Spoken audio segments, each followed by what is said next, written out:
Hello everyone and welcome back to my channel.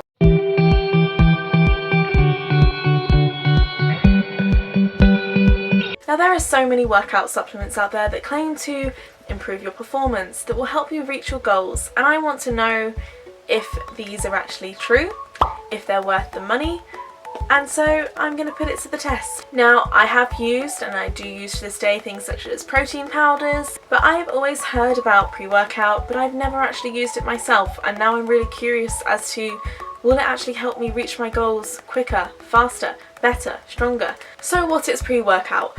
Pre-workout is a supplement. It usually contains ingredients such as creatine, caffeine, vitamins, all of which should help boost your performance and help you do sustainable workouts for longer. Basically, it gives you more energy to fuel muscle work, to fuel stamina, to make sure you can work out longer without actually feeling like you are working out harder. So most pre-workout supplements contain caffeine. Caffeine has been shown to, of course, it boosts your energy, but apparently it can also help your muscles exert more power without you actually feeling like you are working any harder. So you can go harder at the gym without getting as tired as quickly, you can go a bit longer. Many also contain products that contain vitamin B, which is essential for keeping your energy levels up. Now vitamin B is a water soluble vitamin, so if you are already at the optimum level of vitamin B in your body, you'll just pee out the rest of the vitamin Bs you take in, but I just thought I should let you know that so you can know if you're wasting money on vitamin Bs. Now many do also contain creatine. Creatine is used to produce energy. It's one of the processes that create ATP, and ATP is basically the universal currency for energy within your body. So your body will break down ATP, and when it breaks down ATP it makes energy. So creatine basically is one of the processes that produces ATP and keeps it going and reproducing to keep giving you energy. So this is why it's important to replace this creatine, because the creatine used to make energy in your workouts will need replacing. So what is my plan for this video? Well, I am going to be doing 1 week of exercise without a pre-workout and 1 week of exercise with a pre-workout. Now the pre-workouts I bought were from My Protein. So I got the vegan pre-workout from My Protein. It contains 150 milligrams of caffeine. Now I'm not a caffeine drinker, I don't drink coffee, I very rarely drink tea, so this could be very interesting. I'm not really sure how I'll react to pre-workout, but I'm curious. So this product doesn't look like it contains creatine or anything specifically containing vitamin B. We've got beetroot, so it has beetroot nitrates in, which are all essential sort of electrolytes that will help replenish my body. So in that sense it may help, but it hasn't actually got any of the other usual ingredients that pre-workout does. But it does have the caffeine, which I think is what will give me the majority of the energy to do my workouts. And then for days when I might be working out a bit later, I bought the pump. I thought it didn't contain caffeine, but I can see that it has green tea extract, which I'm assuming will contain a little bit of caffeine. But when I tried to look into this a bit more, I can't find it on the My Protein website anymore. So I'm just going to have to go off my own knowledge, which might be small in this area. So I can see that it has no added caffeine, but it does have green tea extract, which might contain some natural caffeine in. So how are we actually going to test to see if pre-workout is worth it, if it's good enough, if it actually helps you reach your goals? So I'm going to be doing 1 week with pre-workout and 1 week without pre-workout, and when I do these exercises I'm going to calculate the average calories I burn in a minute. I have a feeling that on the days when I'm pumped with caffeine I will probably get my workouts done quicker, so I don't really want to go off how many calories I burn in a session, because I don't think that will be fair overall, because without caffeine I might take 1 hour 10 minutes to complete my workout, but with caffeine I might only take an hour. So I'm going to average it out into minutes, so how many calories do I burn on average in a minute. I'm going to do the exact same workouts every week. I'm also going to be looking at my average heart rate and my maximum heart rate, and that's how we're going to see whether I really had a really good workout. So let's get into the experiment and see me on a caffeine buzz. That could be interesting, because I don't know what I'm like on a caffeine buzz.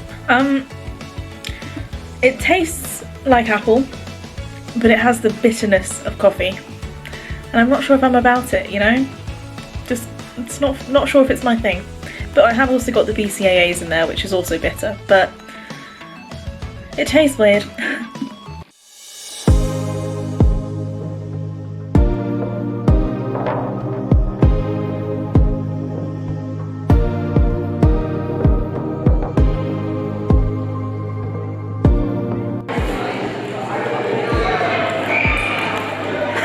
How can you reach it?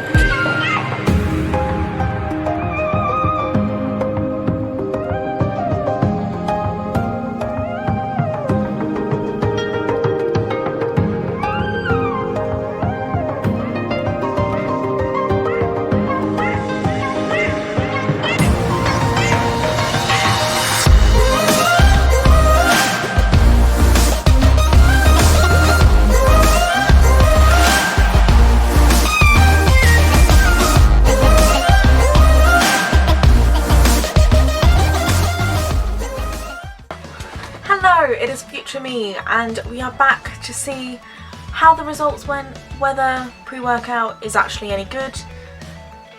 But let's see. So I did 4 workouts in total, each one was a different exercise. So we had swimming, gym, bouldering and pole dancing. So for one of them I had pre-workout, and then for one of the workouts I had no pre-workout, and I just tracked it on my Fitbit and I got all the data. So let's look at bouldering / climbing first of all. So this one used the pre-workout that actually contained the caffeine in, and in total I worked out for 1 hour and 41 minutes. My average heart rate was 117 beats per minute, my maximum was 152, and the calories burned in that session was 506 calories. So in total I was burning an average of 5 calories per minute. Now if we compare that to the one where I had no pre-workout, the workout was actually a lot less time, so I didn't stay as long. I only stayed an hour and 20 minutes. So actually that's only 20 minutes difference, that's not too bad. So I only stayed an hour and 20 minutes. My average heart rate was 112 beats per minute, which is slightly lower. My maximum is 146 beats per minute, which again is slightly lower, and I burnt 374 calories. So the average calories burnt per minute was 4.7 calories. So actually it's very marginally different, like 0.3 of a calories is only what, like 20 calories altogether. Now the only thing I would say that I definitely noticed was that the first time I went, I was trying really hard routes, I had a lot more confidence in what I was doing, and then the second week where I didn't have any pre-workout, I was a lot more hesitant to do the routes, and I think it's because I didn't feel as stable or as strong as I did when I had the pre-workout.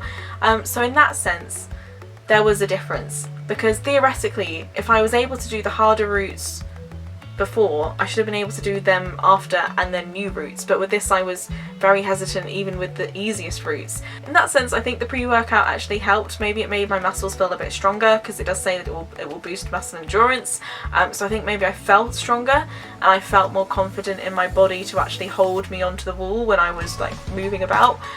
So I think I would definitely keep using pre-workout for bouldering, because I definitely think it benefited my performance even if it didn't make much difference in the actual stats. So next up, let's look at pole dancing, and this one I used the non-caffeine containing pre-workout because it is a late night class. I actually didn't see any difference. It actually went the other way, where the week where I didn't have the pre-workout I actually burnt more calories. However, I don't control her class, so I didn't do the same moves every time, so they were different workouts in that sense. It was just the same category, but then again it could also be that actually just the pre-workout didn't do anything because it didn't have the caffeine to boost my energy. All it did was have vitamins in, so maybe that was why, and I was able just to push a bit harder the second week for some reason. So the classes last an hour, and my average heart rate was 112 when I had the pre-workout, and my maximum was 144, and my average calories burnt was 4.3 calories per minute. So in the second week I had an average heart rate of 127 beats per minute, which is higher than the last one. My maximum was 156 beats per minute, which again is higher than the last one. And I burnt an average of 6.5 calories per minute, which is a lot higher than 4.3 calories. So the second week without pre-workout I did better. So we have a possible anomaly, or the non-caffeine containing pre-workout just did not do anything to help my performance at all. Could be any of them. So next up is the swimming, and actually again I used the non-caffeine containing one again because I was swimming late in the evening, and again we had the same situation where I actually did better without the pre-workout than I did with the pre-workout. I did this as a standard 30-minute workout because I could swim a lot longer if I wanted to. So we did it as hard as I could go for 30 minutes, and that's what we did. So in the time I did with a pre-workout, I did 720 meters, whereas without the pre-workout, I did 740 meters. So I did an extra length. I do breaststroke, so you can get a feel for how my swimming is. So I was going as hard as I could, but it was breaststroke, so it was slow. But you're not going to change me. I can't do front crawl. I like my breaststroke. So I'm afraid because it is swimming, I don't have any of the information about my heart rate and things like that. But the average calories burnt with the pre-workout was 6.6 calories per minute. And then without the pre-workout, it was 6.8 calories per minute. So actually, again, I did better without the pre-workout, but this could just be because it was the non-caffeine containing product. So therefore I didn't do as well. So my final one is the gym workout. For this one I set out certain exercises I was going to do. I did a full body one, and I did it as I would do 10 reps of something, and if I completed that I would increase the rate, and then I would do another 10 reps, and I'd keep doing that until I reached failure, because I wanted to see if it actually improved my muscular endurance. I wanted to see if the pre-workout helped with that. So I thought that was the best way to test to see if I could actually push my muscles more when I had pre-workout compared to when I didn't have pre-workout. So as a result, the timing is slightly different. It's not the full amount of time. I'm more focused on just completing the exercises and then pushing as hard as I could. So when I used the pre-workout, this was the caffeine containing one, and my heart rate was actually quite low. So it was an average of 106 beats per minute, which really surprised me. And then my maximum was only 137 beats per minute. So in that sense, it wasn't great.